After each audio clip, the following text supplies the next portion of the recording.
Señor, te damos gracias esta mañana. Gracias, Padre, por todo aquello que nos das. Gracias, Señor, por tu infinita misericordia en cada aspecto de nuestra vida.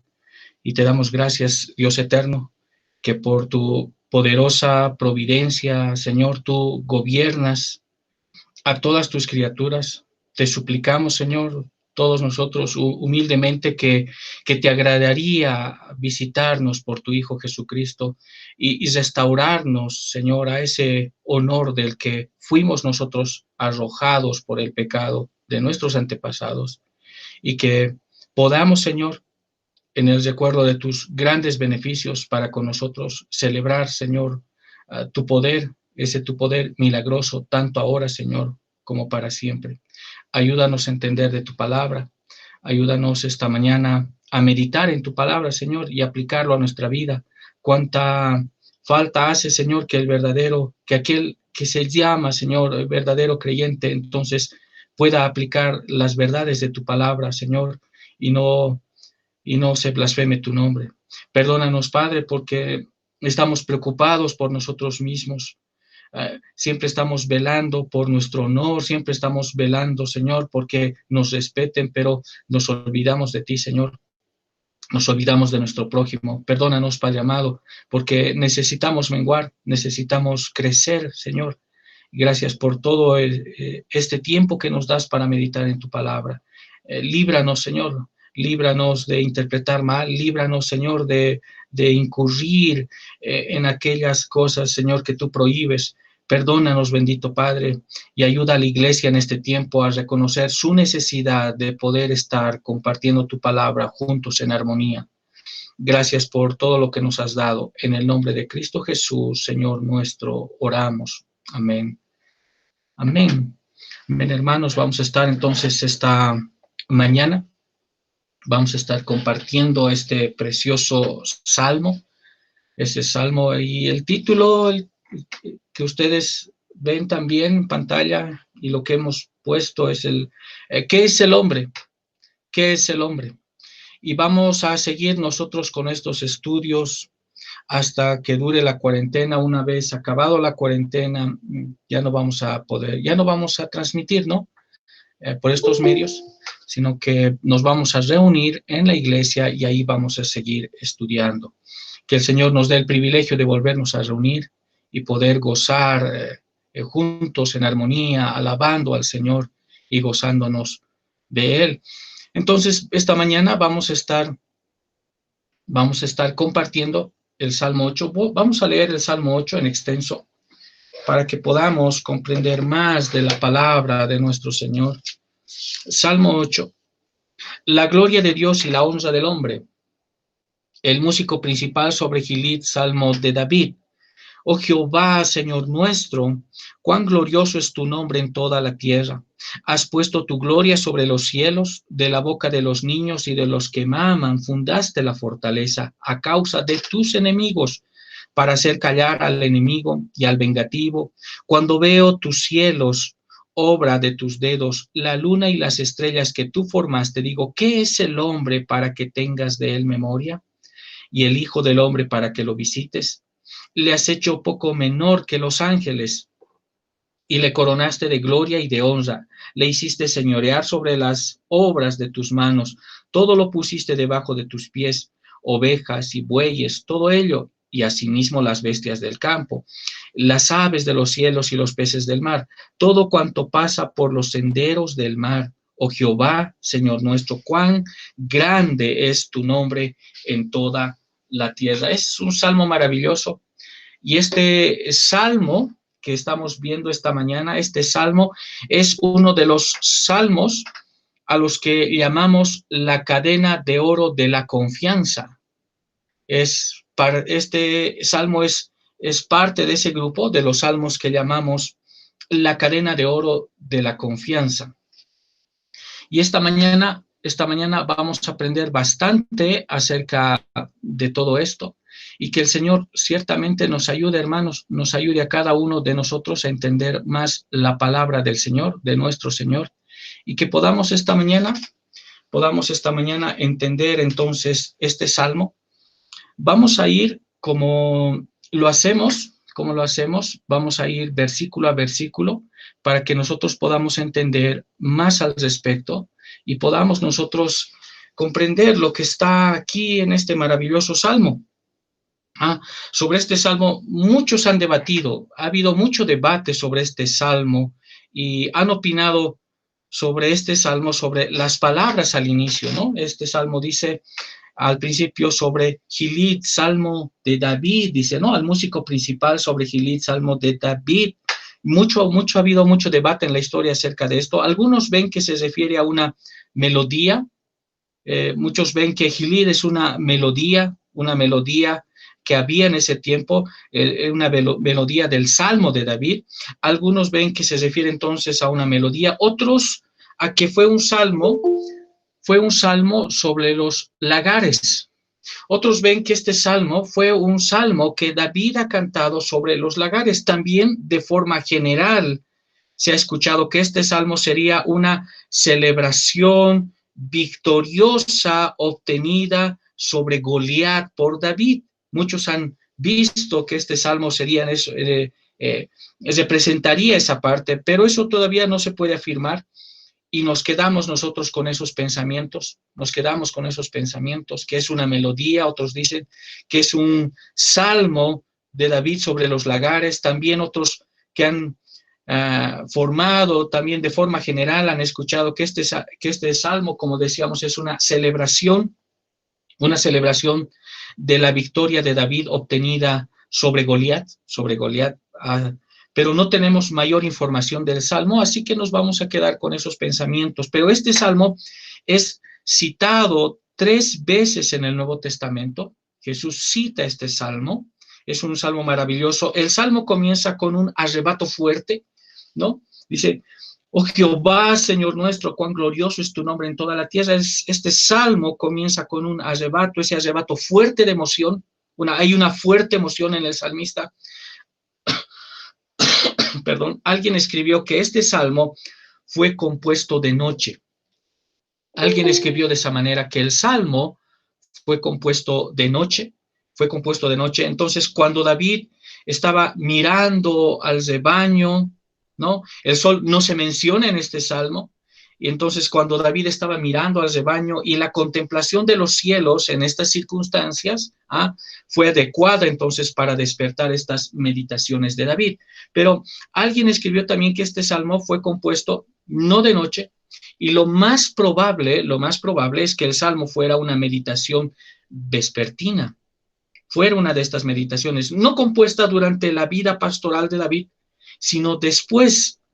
David escribió este cántico. El salmista aquí, con quien lleva la imagen y la huella de su creador, él va a dar toda la gloria al Dios que le dio su vida. El tema se establece en la introducción del salmo, y se repite también en la conclusión del salmo. Ese es el tema. Veamos. Romanos 8, el versículo 1 dice, oh Jehová, Señor nuestro, cuán glorioso es tu nombre en toda la tierra. Fíjense el versículo 9, oh Jehová, Señor nuestro, cuán grande es tu nombre en toda la tierra. Entonces, el tema del salmo va a estar impreso en el inicio y al final del salmo. Qué maravilloso. Y el salmista aquí va a presentar tres argumentos que apoyan la tesis que él está estableciendo como tema en este salmo. Oh Jehová, Señor nuestro, cuán glorioso es tu nombre en toda la tierra. Y él va a presentar entonces en apoyo a esta tesis, a esta declaración, 3 argumentos que nos van a ayudar a nosotros esta mañana a entender más acerca del salmo. El primer argumento para hacer la declaración está en los primeros 2 versículos. En los primeros 2 versículos del Salmo. Vamos a leer los 2 primeros versículos. Dice, oh Jehová, Señor nuestro, cuán glorioso es tu nombre en toda la tierra. Has puesto tu gloria sobre los cielos, de la boca de los niños y de los que maman, o otra versión dice, de los que amamantan, fundaste la fortaleza a causa de tus enemigos, para hacer callar al enemigo y al vengativo. El primer argumento entonces de David es que la boca de los niños responden a la creación con asombro ante su creador. Y Dios ha puesto su gloria sobre los cielos, eso nos dice en el versículo 1. Es decir, desde la tierra hasta los cielos mismos hay evidencia abrumadora de su gloria. Hay una evidencia abrumadora. La Reina Valera traduce aquí, oh Jehová, Señor nuestro. Pero la Biblia de los obispos y la Biblia de Inglaterra traduce, oh Señor, nuestro gobernador. Aquí la Reina Valera dice, oh Señor, oh Jehová, Señor nuestro. Pero la Biblia de los obispos y la Biblia de Inglaterra va a traducir, hace una traducción, dice, oh Señor, nuestro gobernador, nuestro gobernador. Y eso es una traducción interesante, y no solamente interesante, sino que es importante porque le da realmente el contexto de este salmo. La Reina Valera entonces dice, oh Jehová, Señor nuestro, cuán glorioso es tu nombre en toda la tierra. Pero me encanta la traducción de la Biblia de los obispos y la Iglesia de Inglaterra que traduce, oh Jehová, dice, oh Señor, nuestro gobernador. Y la Septuaginta traduce ambos nombres de Dios como Señor. Entonces, Señor significa, recordemos que Señor significa gobernador, es juez. Y leeríamos apropiadamente este versículo, oh Jehová, nuestro gobernador, cuán glorioso es tu nombre en toda la tierra. El nombre de Dios es aquello por lo que se le conoce a él.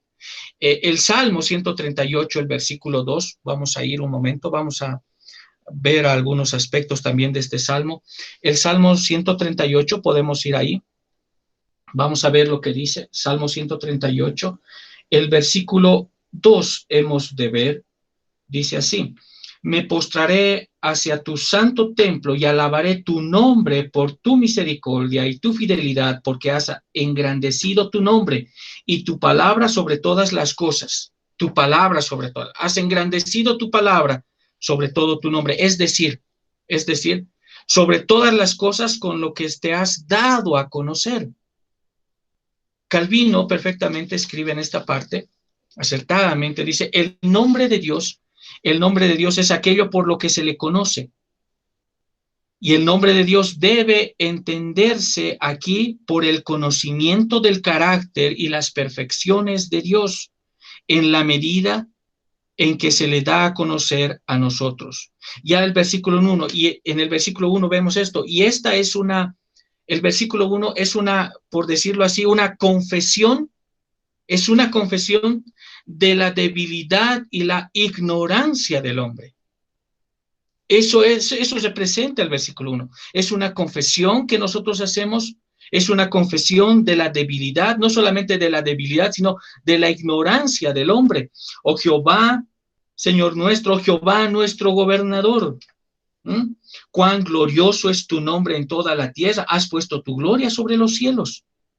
Entonces el versículo 1 se presenta para nosotros como una confesión, una clara confesión de la debilidad y la ignorancia del hombre. Entonces, al contemplar la gloria divina, a menudo, cuando nosotros vemos la gloria divina, a menudo, lo mejor y más que lo mejor y lo acertado que nosotros podemos hacer es gritar, ¿no? Decir, cuando vemos algo que el Señor ha hecho, gritamos, ¡qué excelente! ¡Qué maravilloso! Y esto es una marca. Cuando nosotros gritamos de esa manera, ¿no? Gritamos de esa manera, entonces esto es una marca de un hombre sabio. Es la marca del hombre sabio, que conoce los límites del conocimiento humano. Conoce los límites del conocimiento humano y de un hombre también devoto, adora donde no puede indagar más. Adoramos donde ya no podemos indagar más. Esa es la marca de un hombre sabio. Es la marca del hombre sabio. Entonces, él conoce los límites del conocimiento humano y de un hombre también devoto que adora donde no puede indagar más. Esa es la marca de un hombre sabio. Un poco de ignorancia, alguien decía, un poco de ignorancia es mejor que algún conocimiento. Y Pablo, realmente esto es interesante porque Pablo fue más sabio al decir en Romanos capítulo 11, versículo 33, oh profundidad de las riquezas. Leamos, vámonos a Romanos, les invito a ir a Romanos capítulo 11, el versículo 33. Oh profundidad de las riquezas, de la sabiduría, de la ciencia de Dios, cuán insondables son sus juicios e inescrutables sus caminos.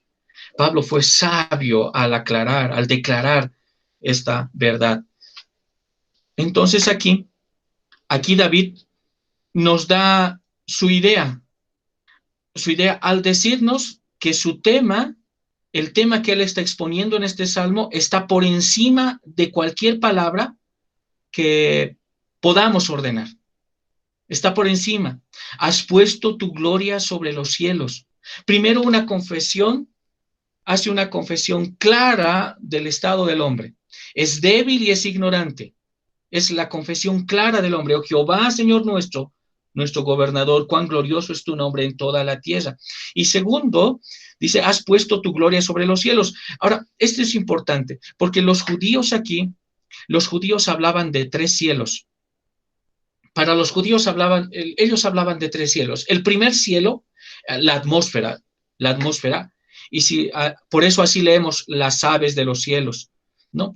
El segundo cielo, para los judíos, era donde estaban las estrellas, era el segundo cielo. Eso también nos habla el Salmo 19, el versículo 1. El Salmo 19, el versículo 1 dice, los cielos cuentan la gloria de Dios y el firmamento anuncia la obra de sus manos.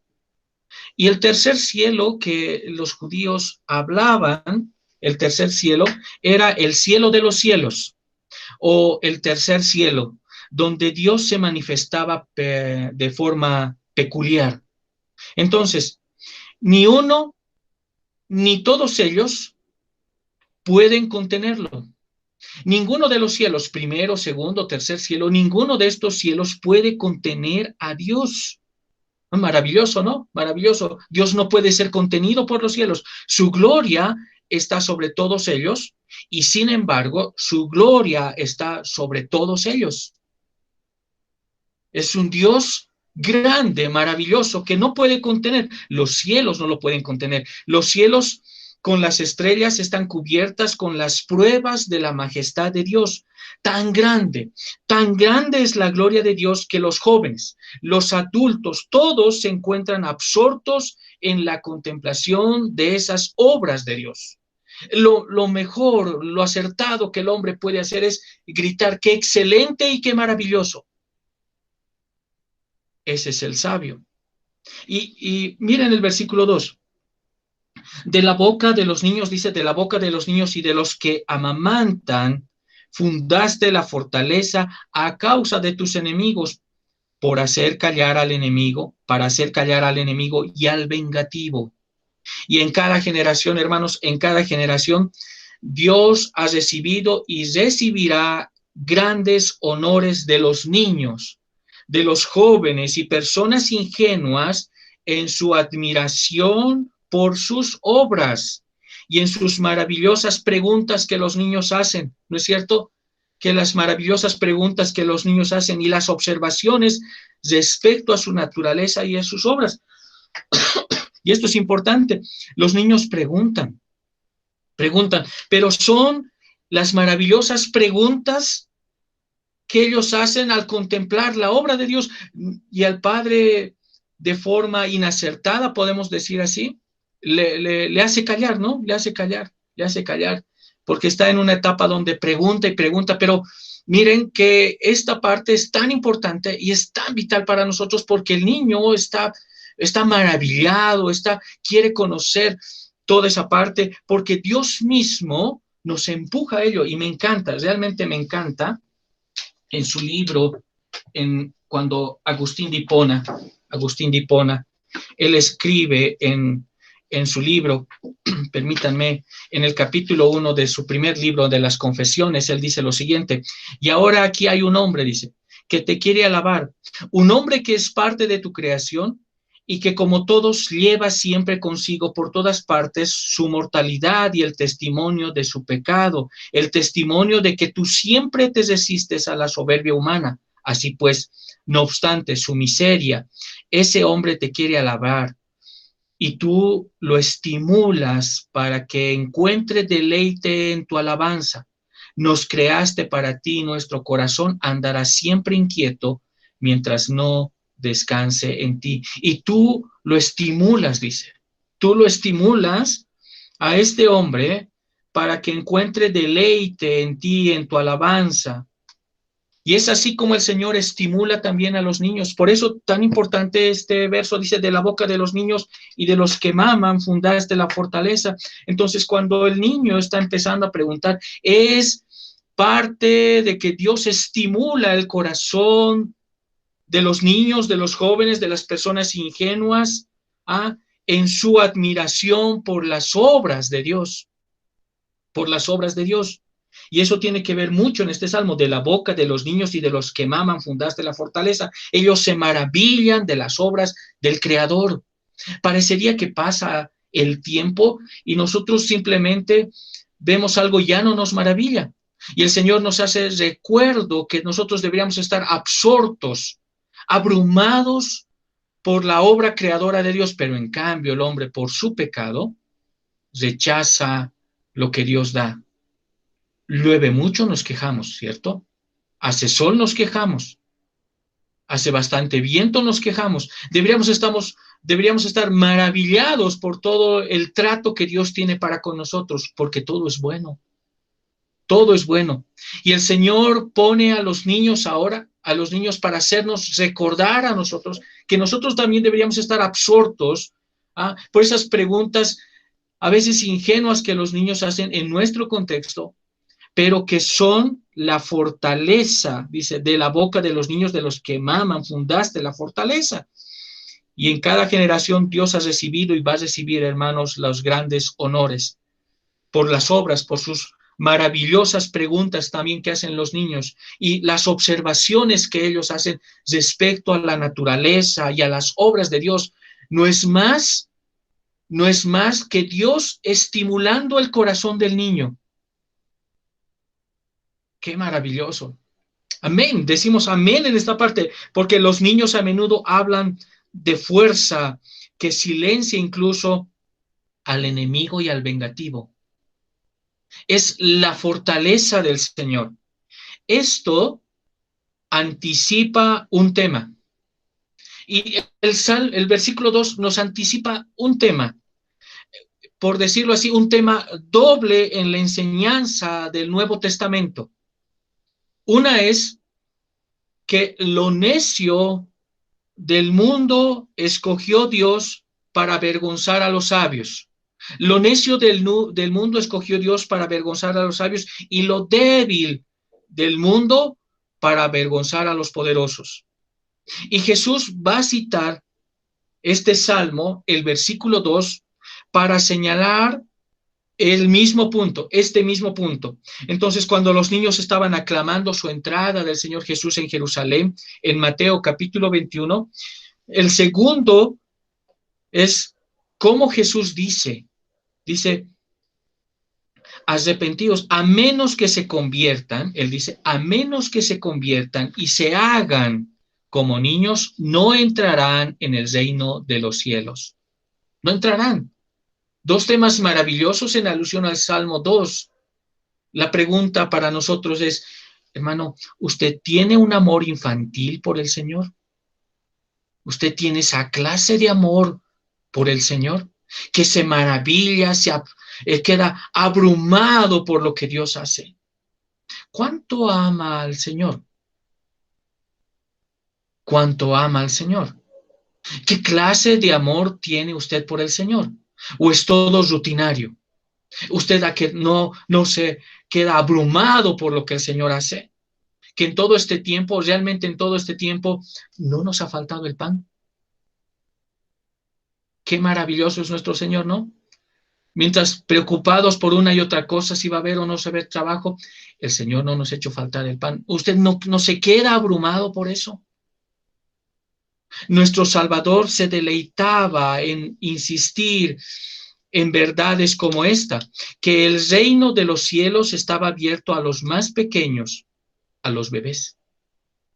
Y Calvino escribe al respecto, dice, David declara que la providencia de Dios para darse a conocer a la humanidad no espera a que los hombres lleguen a la edad de madurez, sino incluso desde los mismos albores de la infancia resplandece con tanta fuerza que basta para refutar a todos los impíos que a través de su desprecio profano de Dios, ellos desearían extinguir su mismo nombre. Con toda claridad, dice que los bebés y los lactantes son defensores suficientemente poderosos para nuestro Señor. Eso es maravilloso. Cuando los niños aprenden las escrituras, entonces ellos están viendo y les enseñamos los 10 mandamientos y ellos ya ven cosas que van en contra del mandamiento. Ellos rápidamente dicen, esto es pecado. Es que Dios estimula el corazón del niño. Y qué insensato es el padre cuando hace callar al niño.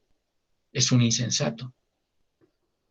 El segundo, entonces estamos viendo cómo David va a poner 3 argumentos que van a fortalecer la tesis de David.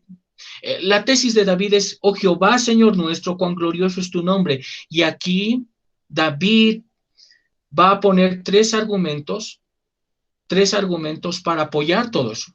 Y hemos visto el primer argumento que él ha puesto, que en los versículos 1 y 2, que de la boca de los niños, la boca de los niños responde a la creación con asombro por el Creador. Y el segundo argumento de David está en los versículos 3 al 4. Leamos, dice, cuando veo tus cielos, obra de tus dedos, la luna y las estrellas que tú formaste, digo, ¿qué es el hombre para que tengas de él memoria? Y el hijo del hombre para que lo visites, le has hecho poco menor que los ángeles y le coronaste de gloria y de honra. El segundo argumento de David es que las mentes de los creyentes, de los adultos, se maravillan de que Dios se acuerde de nosotros. Aquí hay bastante doctrina. Después de todo, considerando, y cuando nosotros vemos los cielos, y cuando consideramos los cielos de Dios, cuando nosotros vemos los cielos que son de Dios, entonces, ¿cuán insignificantes somos? Cuando nosotros consideramos los cielos de Dios, entonces, versículo 3 y 4, ¿cuán insignificante es el hombre? Sin embargo, Dios se acuerda de nosotros para visitarnos. Él se preocupa por nosotros. Aquí, en estos versículos, hermano, en estos versículos confluye y está inmerso la doctrina de la condescendencia divina. Es una doctrina llamada la condescendencia divina y la práctica divina de la exaltación de los redimidos. Estos versículos nos llevan entonces a nosotros a meditar en la Confesión de Fe de Westminster en el capítulo 7, en el artículo 5. El artículo 5 dice, la distancia entre Dios y la criatura es tan grande que aun cuando las criaturas racionales le deben obediencia como su creador, sin embargo, ellos no podrían nunca tener plenitud con él, como su bienaventuranza o galardón, si no es por alguna condescendencia voluntaria por parte de Dios, habiéndole placido a él expresarla por medio de un pacto. Entonces, existe una diferencia enorme entre Dios y la criatura. Hay una diferencia. Y aquí nos dice que la distancia entre Dios y el hombre es tan grande que aún las criaturas racionales le deben obediencia como el Creador. Sin embargo, ellos no podrían tener algún bien, no podrían tener comunión con Dios, no podrían disfrutar a Dios como su bienaventuranza o el galardón de ellos, a menos que fuera por alguna condescendencia voluntaria de parte de Dios, a menos que Dios se incline, se agache y encuentre una relación del hombre con Dios. A menos entonces que Dios, que por parte de Dios, a él le plazca expresar esto por medio de un pacto. Hay una distancia, entonces existe una diferencia entre Dios y la criatura. Dios y el hombre no están en un plano de igualdad entre sí. No están en un plano de igualdad. Dios nunca depende del hombre. Dios nunca en todo lo que hace no depende del hombre para nada, pero el hombre siempre y en cada punto de su existencia depende de Dios. El hombre depende de Dios en todo lo que haga, depende totalmente de él para todo. Depende de él para todo. Si el hombre entonces, si el hombre tiene que estar en una relación religiosa con Dios, esa relación debe ser establecida por Dios. Esa relación debe estar establecida entonces por Dios. El hombre fue creado a la imagen de Dios, con el propósito, recuerden, el propósito de glorificar y disfrutar a Dios en una relación religiosa. Como la Confesión de Fe de Westminster nos declara correctamente, la humanidad nunca podría tener ningún fruto de él como su bienaventuranza y recompensa, sino por alguna condescendencia voluntaria de parte de Dios. Hermanos, Dios no le debe nada al hombre. Dios no le debe nada al hombre. Entonces la pregunta es, si estos versículos 3 y 4 nos hablan de la doctrina de la condescendencia voluntaria de Dios, ahora la pregunta es, ¿qué significa condescendencia voluntaria por parte de Dios? Porque el hombre no puede disfrutar de nada a menos que Dios, él pueda establecer la relación con el hombre. Entonces la pregunta es, ¿qué significa la condescendencia voluntaria de parte de Dios? Este es un acto realizado por la libre elección de Dios, no por ninguna necesidad de su naturaleza. Dios no necesitaba tener una relación con el hombre, ni por alguna presión externa, o porque el Señor se sentía solo y que tenía que tener una relación con el hombre, no.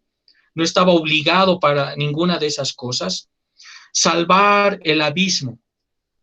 Recordemos que hay una diferencia enorme entre Dios y la criatura. La distancia entre Dios y la criatura es tan grande que aun cuando las criaturas, dice, racionales le deben obediencia como a su creador, sin embargo, ellos no podrían nunca tener una plenitud con él como su bienaventuranza o galardón, si no es por alguna condescendencia voluntaria por parte de Dios, habiéndole placido a Dios, a expresarlo por medio de un pacto,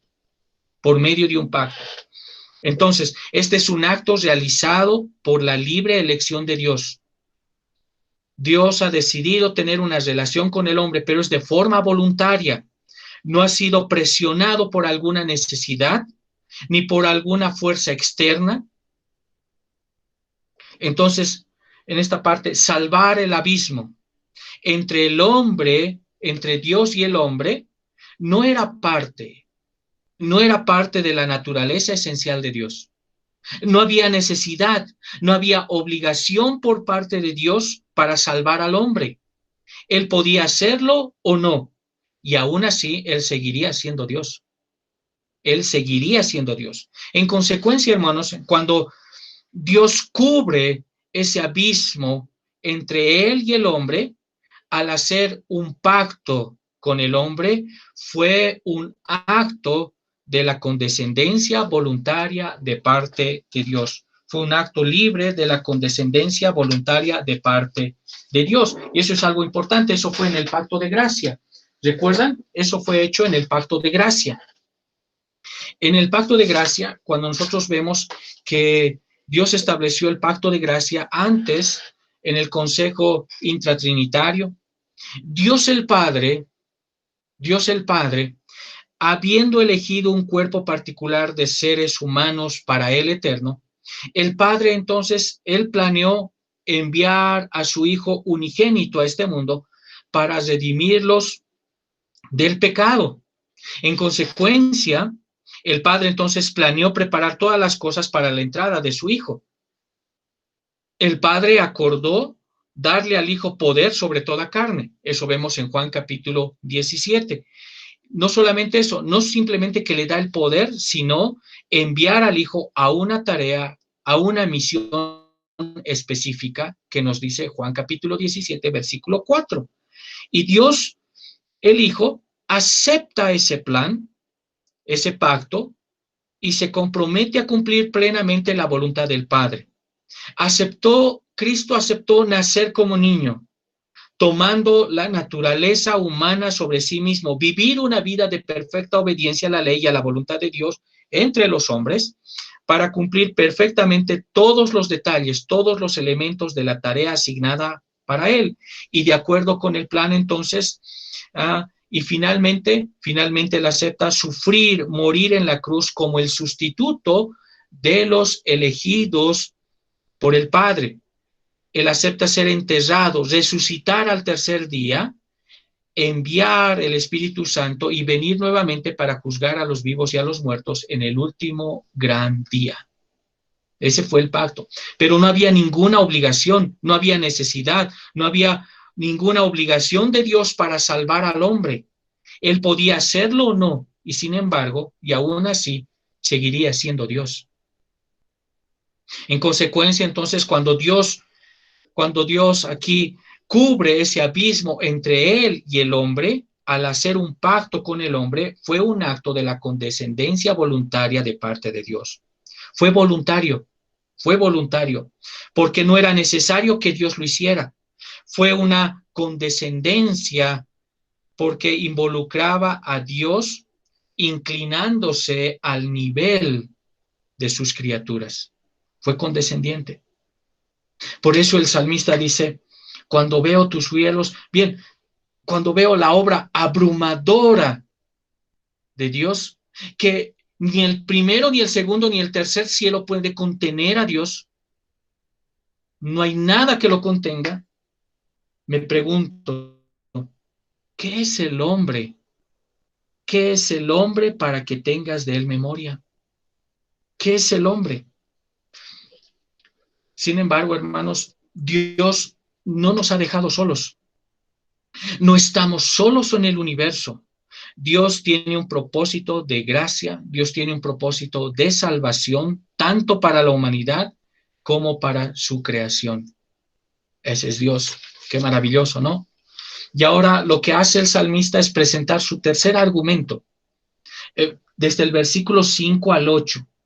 Va a presentar su tercer argumento. Leamos. Dice así. Le has hecho poco menor que los ángeles y le coronaste de gloria y de honra. Le hiciste señorear sobre las obras de tus manos. Todo lo pusiste debajo de sus pies. Está hablando también en relación a Cristo. Ovejas y bueyes, todo ello, y asimismo las bestias del campo, las aves de los cielos y los peces del mar. Todo cuanto pasa por los senderos del mar. Oh Jehová, Señor nuestro, cuán grande es tu nombre en toda la tierra.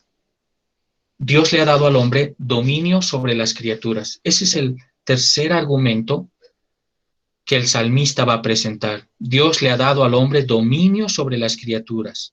Somos un poco más bajos que los ángeles, es decir, cerca de Dios, somos nosotros portadores de la imagen de Dios. Y en el versículo dice corona de la gloria, esto es gloria y honra. Entonces, ser coronado de esta manera implica la posibilidad de la comunión con Dios, algo imposible para los ángeles. Alguien dijo, el hombre es la obra más noble de Dios. Y esta verdad es el testimonio del Dios que nos hizo. Suya es la gloria. Y esto también se confirma en el hecho de que Dios le dio entonces al hombre dominio sobre todas las obras de las manos de Dios. En los versículos 6 y 8, le hiciste señorear sobre las obras de las manos, de todo lo pusiste debajo de sus pies, ovejas, bueyes, todo ello, y asimismo las bestias del campo, las aves de los cielos y los peces del mar, todo cuanto pasa por los senderos del mar. ¿Ah? Oh Jehová, Señor nuestro, cuán grande es tu nombre en toda la tierra. El hombre, entonces, es designado al administrar, es un designado de forma, si podemos decirlo así, es el administrador de la creación de Dios con el mandato del hombre de desarrollar la tierra y la promesa de esa victoria final. Hermanos, la tierra no va a desaparecer por una pandemia. La tierra no va a desaparecer por una cuestión de guerra biológica. La tierra es robusta y va a dar todos sus bienes al hombre hasta el último día, porque el único que va a destruir la tierra es Cristo en su segunda venida. Hasta entonces la tierra va a seguir dando lo que tiene que dar para la iglesia, para los suyos, para los que son de Cristo. El Señor nos ha de dar todo lo que nosotros necesitamos. Un Dios maravilloso que se inclina al hombre, es su condescendencia voluntaria, que nosotros no podríamos tener ninguna relación con Dios a menos que fuera por parte de la condescendencia voluntaria de parte de Dios.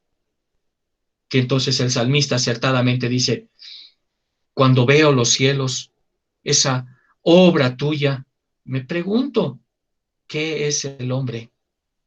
¿Qué es el hombre?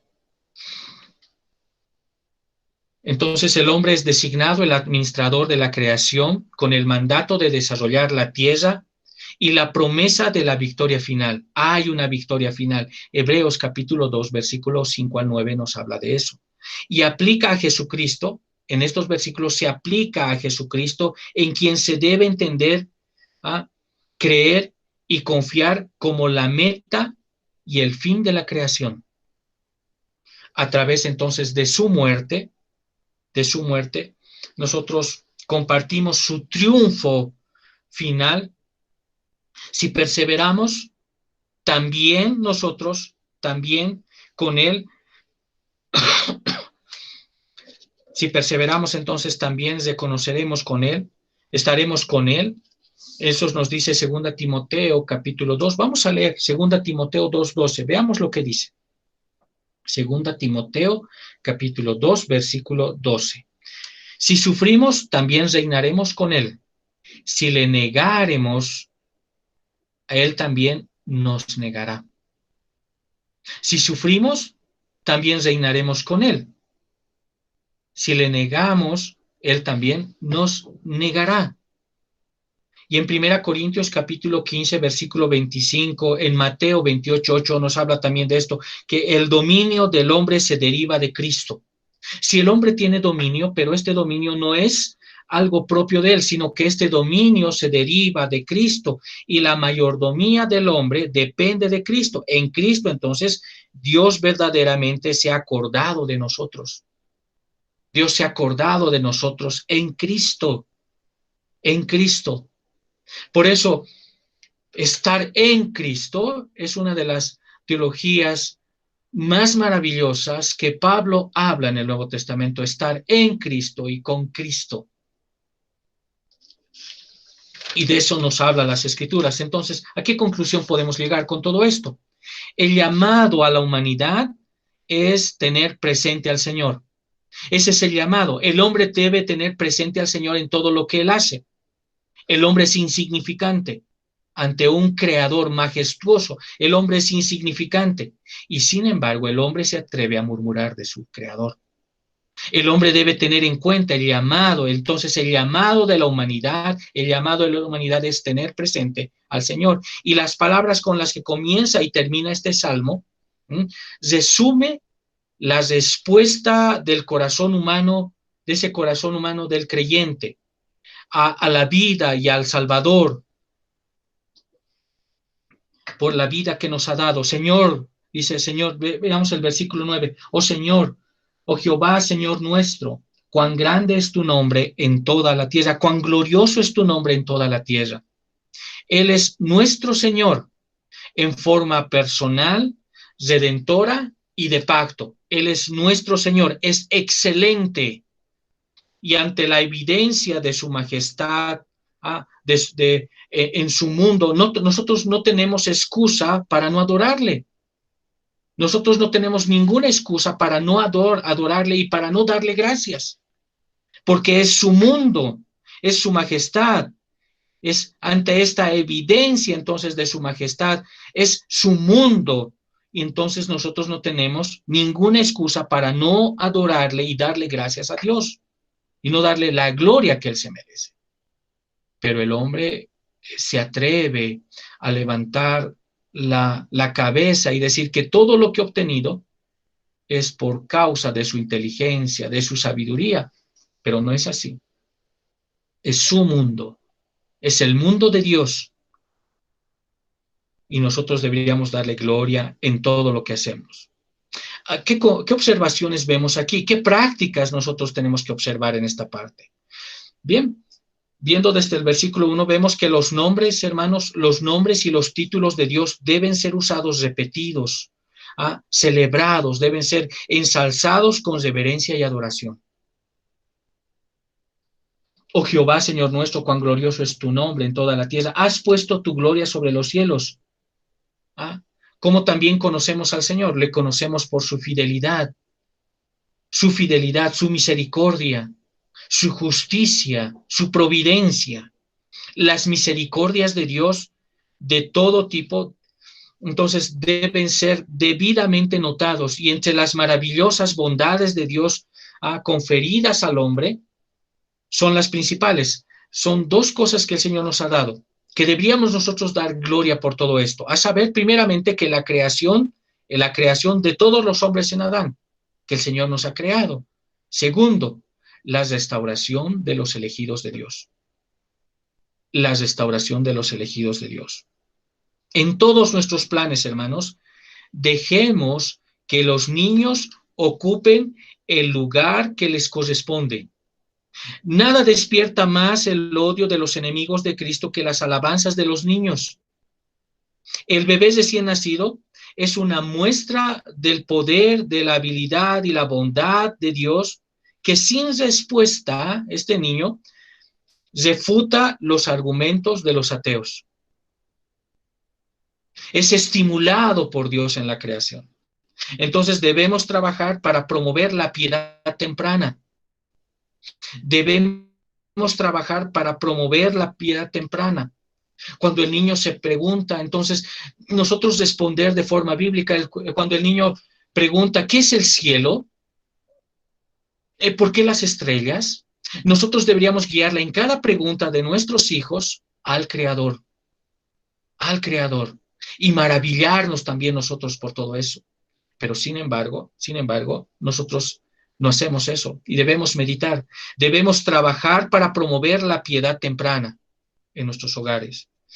El que tiene edad suficiente para adorar a Dios, para odiar también a Dios y quebrantar sus mandamientos, entonces tiene la edad suficiente para amarlo y para andar en el camino de sus testimonios.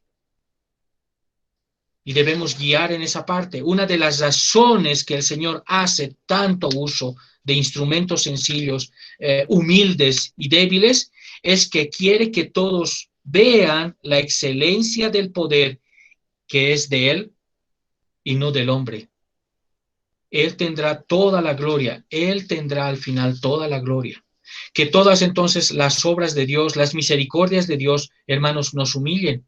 El versículo 4, me pregunto, ¿qué es el hombre para que tengas de él memoria? Y esto es importante, que todas las obras de Dios, que todas las misericordias de Dios, cómo Él tiene el trato con nosotros, nos deben humillar. Ese es el efecto apropiado de toda criatura racional, humillarse ante Dios, ¿no? ¿Qué somos? Somos criaturas mezquinas, culpables, contaminadas, ingratas, rebeldes, apóstatas. Me pregunto entonces, ¿qué es el hombre? Nuestro lugar está en el polvo. Nuestro lugar está en el polvo y no tenemos que ocupar un lugar bajo. Nuestra opinión, entonces nuestro origen, nuestra maldad, nuestra debilidad, todo nos fue puesto ahí.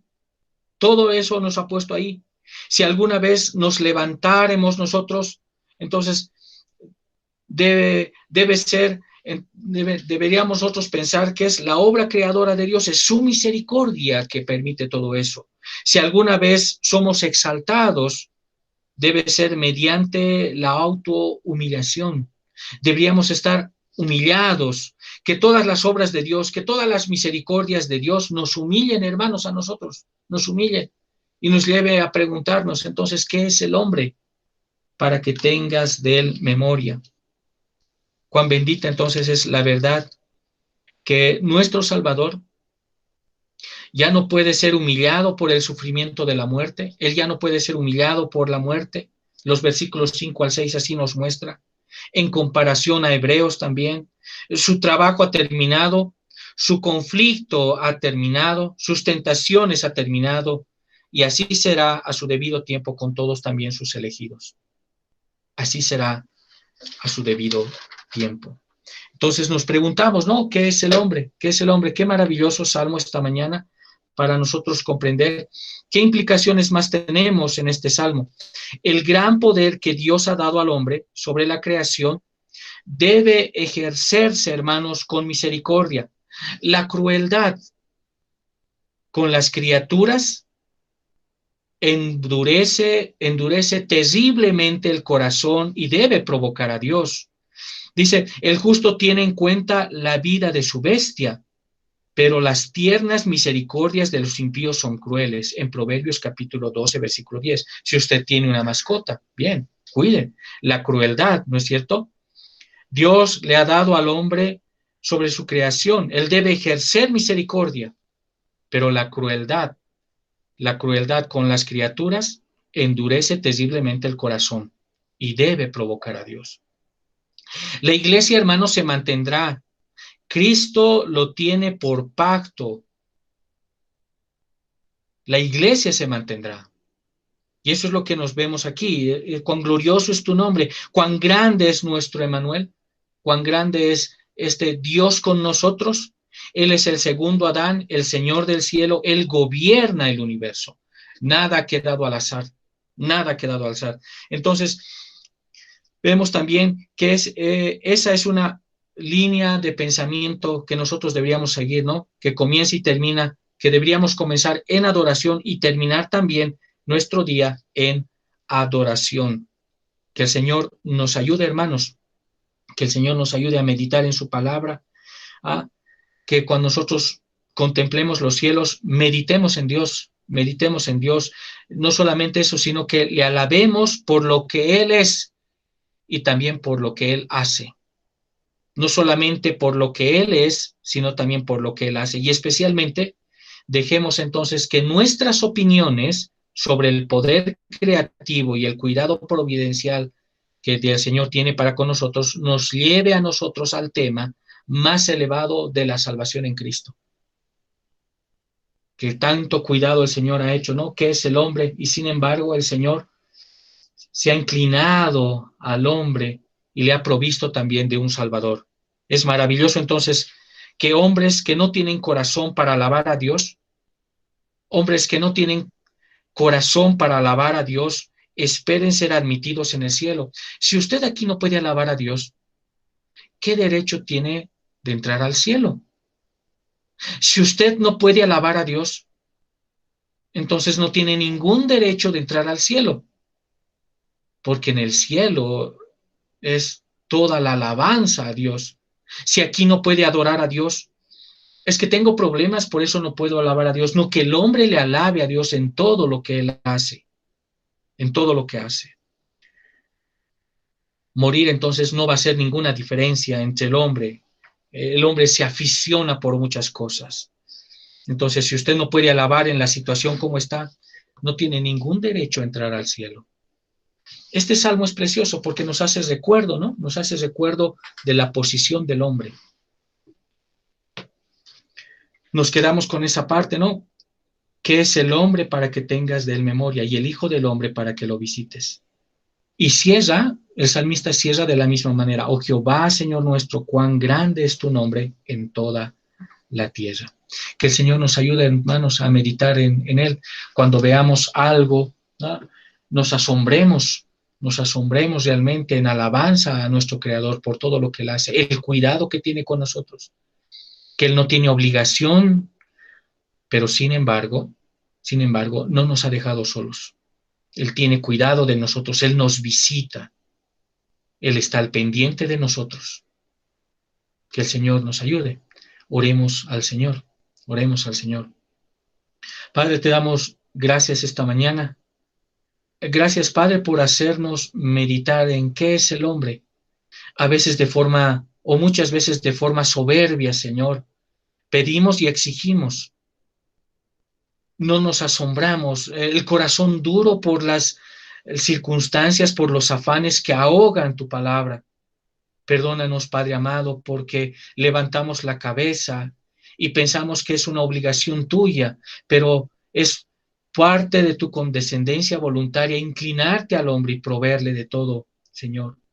Te damos gracias por los tratos que tienes con cada uno de nosotros. Gracias por los problemas, los sufrimientos, porque nos apartan, Señor, de la forma mundana de ver las cosas.